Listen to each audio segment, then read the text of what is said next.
Sommeren er her, og med sommeren så kommer varmen. Og med varmen så kommer kleggen. Kleggen han kan være veldig innpåslitende. Den gir seg ikke før den får et lite nipp av blodet ditt. Og det er kleggen som biter og som suger blod. Den suger blod for å få tak i næring til eggene sine, rett og slett. Jo mer blod, jo flere egg. Og jo flere egg, jo flere klegg. Enkelt og greit. Så min tanke er å få eliminert, i hvert fall senka kleggbestanden. Så jeg begynte å se etter i kleggfeller på nettet. Og det finnes, ja. Men til 2800 kroner og oppover, det frister ikke. Så jeg tenkte det må nå gå an å lage en egen kleggfelle fra scratch. Så jeg dro på Biltema, kjøpte en rockering, en pilatesball eller gymball, litt galvanisert ståltråd, litt sånn fiberduk, og så hadde jeg et norgesglass fra før av. Dette er originalt norgesglass fra 60-tallet. Meget fint. Jeg trenger også en bolt og en flaske. I tillegg så trenger du da en tusj og en tråd. Det har jeg ikke akkurat her. Så vi kan like gjerne bare gå i gang og lage denne fella. Jeg har aldri gjort det før, så det her blir første gangen. Så bli med. Ja, nå tar vi av lokket og det glasslokket. Det trenger vi ikke å bruke. Så tar vi denne flaska med vann i, og så tegner vi rundt, for å holde litt sånn bein. Og så tegner vi rundt her, lager en strek.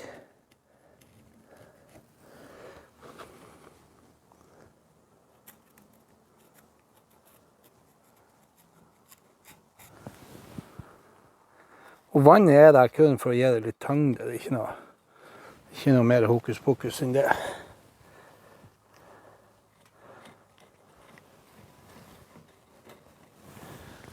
Sånn ish.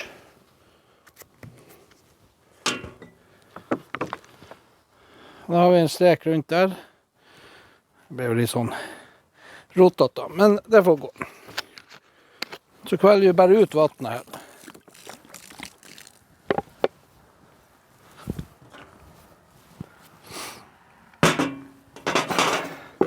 Vi har en skarp kniv.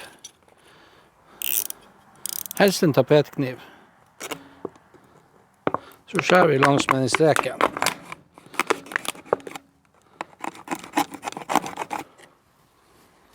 Så tanken at den skal stå nedi der. Jeg skal bare reinskjære den litt her sånn.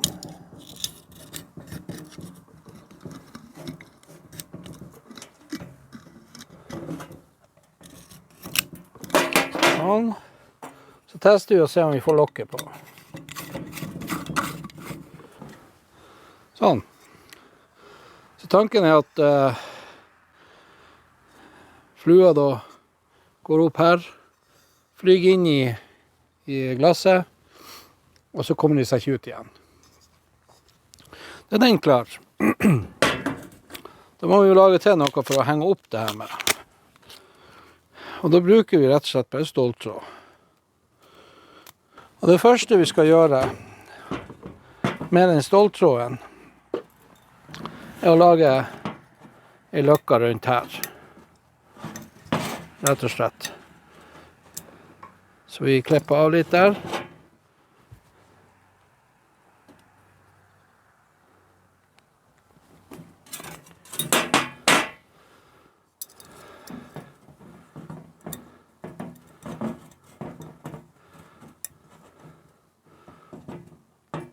Bare ha den litt slakt først. Slik at vi får festet resten av trådene. De skal liksom gå ned her. Så måler vi opp hvor langt det er ifra borer opp, cirka der. Så tar vi cirka dobbelt så lang. Vi skal bruke de her til å henge den her i også. Den får 2 funksjoner. Det blir som en grima, rett og slett.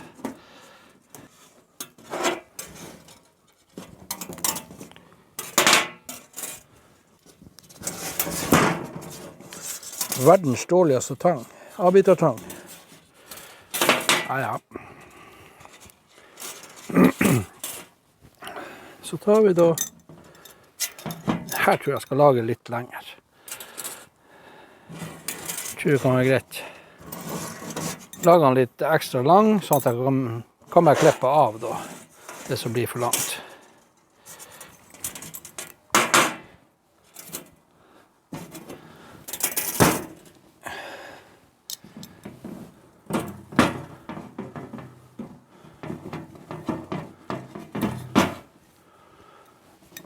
Sånn. Så setter vi den opp ned. Og så tar vi da og bare fester tråden, eller strengen i den underste her. Slik at den blir liggende over sånn, og opp. Og her må dere nesten se hvor tjukk streng dere bruker og alt sånt her. Hvor mye dere må vri og vende på det. Ja, vi ser. Du kan sikkert bruke strips også til det her.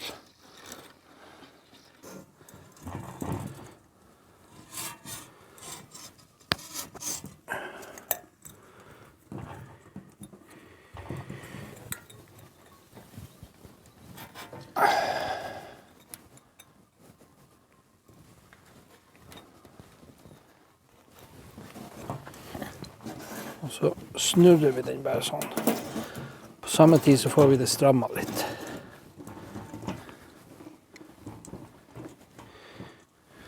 Sånn.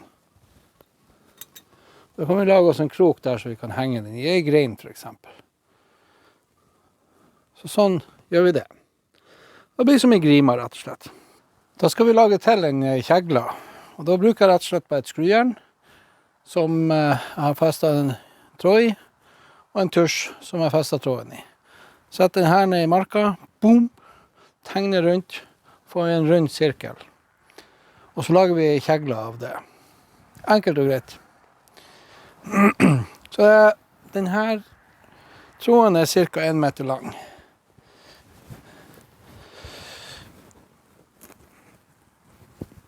Jeg stikker det godt ned i her, selvfølgelig så treffer jeg jo stein. Prøv der. Sånn.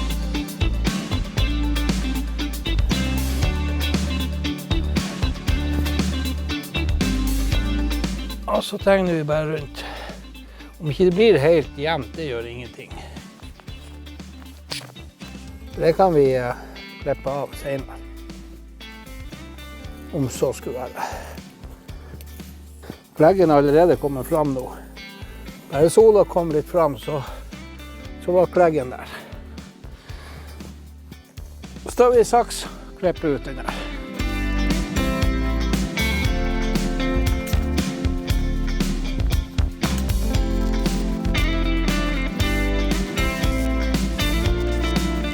Det fine med denne fella er at den tar kun bitende flue.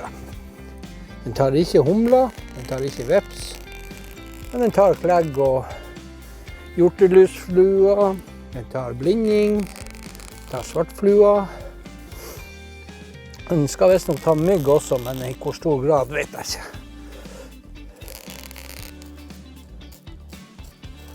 Men ikke humler, og ikke veps. Det er insekter som vi trenger, rett og slett. Da har jeg lagt det ned på marka.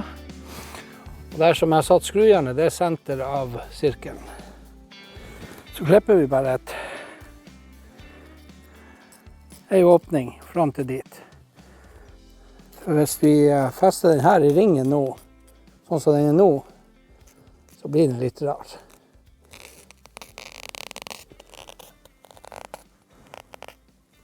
Sånn. Og nå skal vi få festet ringen. Da bruker jeg strips.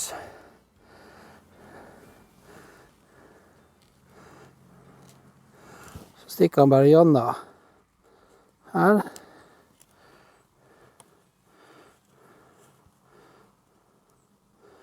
Og det gjør vi hele veien gjennom. Og da bruker vi en kort plaststrips. Vi tar den gjennom hele, vi bretter over den her. Så tar vi stripsen gjennom begge delene. Dette er så tynt og perforert det stoffet at der får du stripsen lett gjennom. Og sånn fortsetter vi hele veien rundt. Kleggen, han er allerede på plass. De kan være så irriterende. Og så er det jo så ondt når de biter. Så kan det lønne seg å ikke stramme den for hardt med en gang, slik at man har litt slakk som man kan dra i stoffet. Få det jevnt. Hvis man er opptatt av at det skal se veldig estetisk inviterende ut. Dette er jo en ting som man kan gjøre med ungene og hele familien. Eller hvis man vil pusle litt alene, så kan man jo være alene og gjøre det. Sånn. Da har jeg fått den opp. Der har vi jo det holdet. Så holder vi der, og så finner vi ut hvor mye vi må klippe av, for det blir en del til overs her. Så klipper vi av sånn at man får en 30 cm overlapp. Det gjør man på begge de her. Sånn at man får litt overlapp. Og da kan du ta ca. 30 cm fra midten på det stoffet her, der som vi lager det holdet med skrujerne. 30 cm ut, og så klipper du slik at du klipper veldig vanskelig å holde der, parallelt med kanten. I dette tilfellet så ser vi at vi har denne bretten her, så jeg klipper bare langs med den. Dette er sikkert mye enklere å få til når det ikke er så mye vind, og hvis man er flere, så kan holde på dette greiene. Og klipper bare langs med den bretten der, så godt det lar seg gjøre i denne vinen.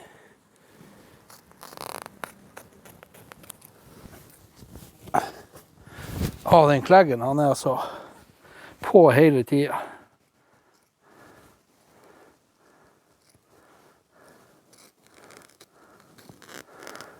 Den overlappen, den kan vi feste når vi har fått hengt opp alt greiene og få det. Da kan man enten bruke strips, eller man kan bruke sånn lim fra sånn varmlimpistol.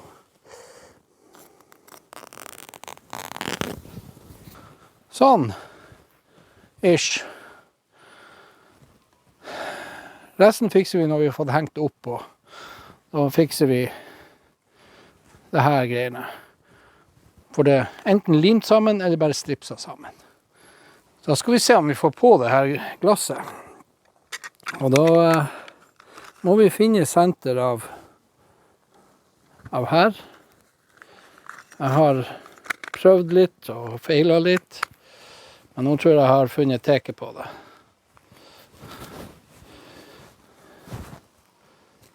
Sånn. Og så skrur vi da lokket på.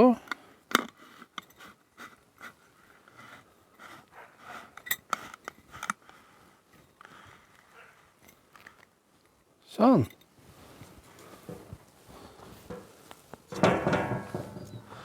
Sånn blir det seende ut. Nå ser vi at jeg har vært uheldig å få det rift her. Men det går an å bare sette en teipbit der.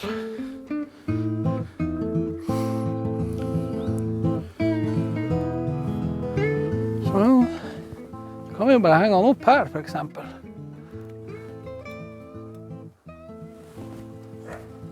Da har jeg hengt den opp her. Og da går det jo an å få fiksa det her. Selvfølgelig, når vinden har løya litt. Da må vi ta og få på ballen som skal under her. Men hvordan skal vi få den festet? Her er jo ikke noe hank i den eller noen ting. Vel, gaffateip. Vi surrer gaffateip rundt den, og så lager vi bare litt av løkka som strengen kan henge i. For vi skal bruke en streng og henge den i. Når dere blåser opp den her, hvis dere kjøper den her, så er det bare å trekke ut den her og blåse den opp. Men ikke gjør sånn som jeg gjør. Dere ser det, jeg ble litt oppblåst. Uff, ja. Da vil vi se. Sånn. Så lager vi bare en liten brett der.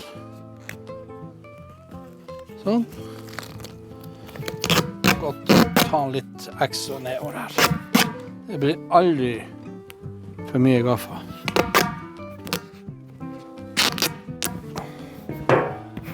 Sånn. Da har vi den her. Og da kan jeg henge i den. Hvis du vil forsterke den litt, så vil du sikkert ha litt her. Jeg vet det går an å bruke fluepapir på det her. Sånn som jeg kjøper til de her dispenserene. Klart, de fanger jo flue de også. Sånn. Var det litt sånn fettstoffer i denne gummien her. Så teipen satt ikke så veldig godt med meg. Bare gnur den godt fast. Så her er kleggen allerede inspisere.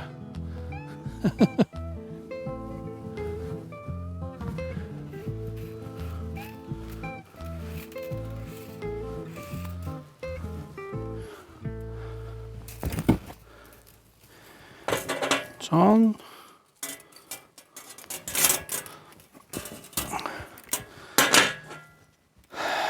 Så tar vi da den bolten.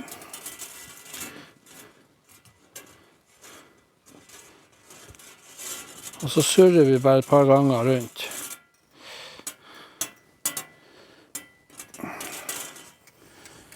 For det vi skal gjøre med den bolten her, den skal opp i glasset.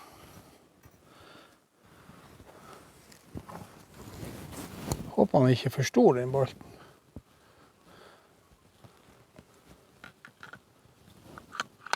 Neida.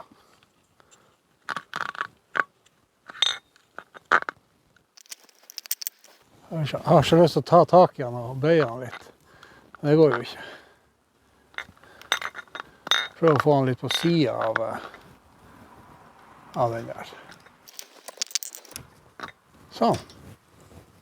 Tanken er nå da at denne ballen skal henge under her, og så skal kleggen bli tiltrekt av det svarte, som blir varmet opp av sola. Da er sjansen stor for at de flyr opp her, og klatrer opp i her, og blir fanget der. Og der tørker de ut, rett og slett. Jeg vil se her hvor mye streng vi skal bruke. Jeg ser jo at det er alt for mye allerede. Så klipper man der sånn cirka, parallelt med den her. Fører vi bare strengen igjennom der. Så kan vi se nå hvor høyt vi vil ha den. Det blir litt for høyt.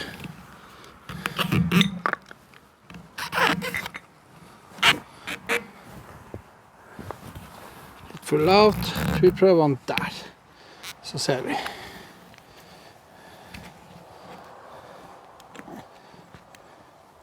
Det er bare å surre strengen litt oppover sånn. Det blir spennende å se hvordan det her blir. Jeg skal ta og få fiksa det her. Kanskje jeg klipper av litt av de her overlappene. De ble kanskje litt mye.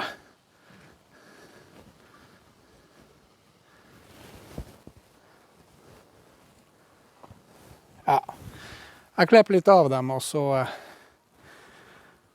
stripser jeg dem sammen.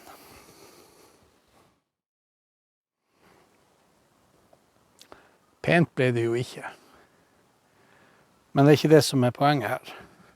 Poenget er at det skal fange klegg. Og hvis det her gjør nøtta si, så er det vel anvendt tid, og vel anvendte de få kronene jeg brukte på Biltema på diverse deler. Noe hadde jeg selv, og noe kjøpte jeg på Biltema. Sånn som den rockeringen og den pilatesballen, det kjøpte jeg der, og det her. Så jeg tror det til sammen kostet vel en 350 kroner kanskje, give or take. Så det her får henge i uka, og så får vi se hvor mye den fanger, om den fanger. Det som er viktig med det her, det er at det får henge i sola. Ikke heng det i skyggen. Ikke heng det slik at, nei, men det må pynte litt. Nei, heng det i sola. For sola varmer opp ballen. Kjenner allerede, det er bra varmt her. Så kleggen tiltrekkes av den varmen. Så får vi håpe at det ikke blir for mye vind.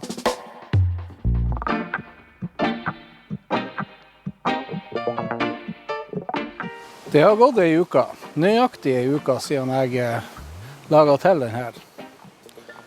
Og jeg tenker dere er kanskje spent på å se om det har fungert. Jeg har flyttet det litt rundt på eiendommen her, prøvd forskjellige plasser, og vi kan jo ta en liten kikk. Som dere ser, det var ikke rare fangsten.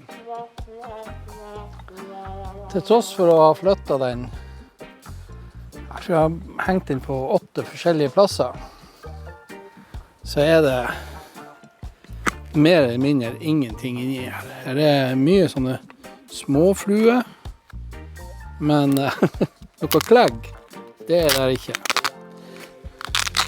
Jeg kan jo prøve å åpne her og se. Og nå revner det her, men det gjør ingenting, for denne fella, den ble ikke brukt flere ganger. Eller fella. Ja, det er bare en stygg pyntegjenstand, som ikke pynter særlig opp. Nå får jeg ikke av denne teipen.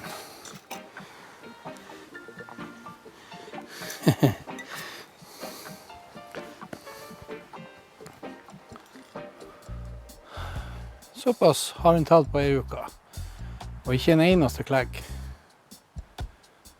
Vel, vel. Ja, ja. Jeg har noen rockering og pilatesball, om ikke annet. Vil jeg ha kjøpt en sånn her felle for 2800 kroner? Aldri. Og da er jeg glad jeg testet det selv. Men, på de feilene som selges, så er liksom den pyramiden, kan du si, den er et plastikkstoff som glinser litt. Og den er også litt gjennomsiktig. Så det kan være en medvirkende årsak. Kanskje hang ballen for lavt, kanskje hang den for høyt. Men som sagt, jeg har flyttet den rundt på eiendommen her. Ingen plass det har fungert. Hverken når det er stille, når det er vind, ingenting. Jeg tenker det at de som vil bruke penger på noe sånt, må gjerne det. Kanskje har noen hell med det. Jeg har til gode å finne noen gode brukererfaringer med de her. Altså, brukererfaringer det hele og det store. Vel, vel. Det var beklagelig at ikke det her fungerte, men sånn er det å livet. Du får takk for at du så på.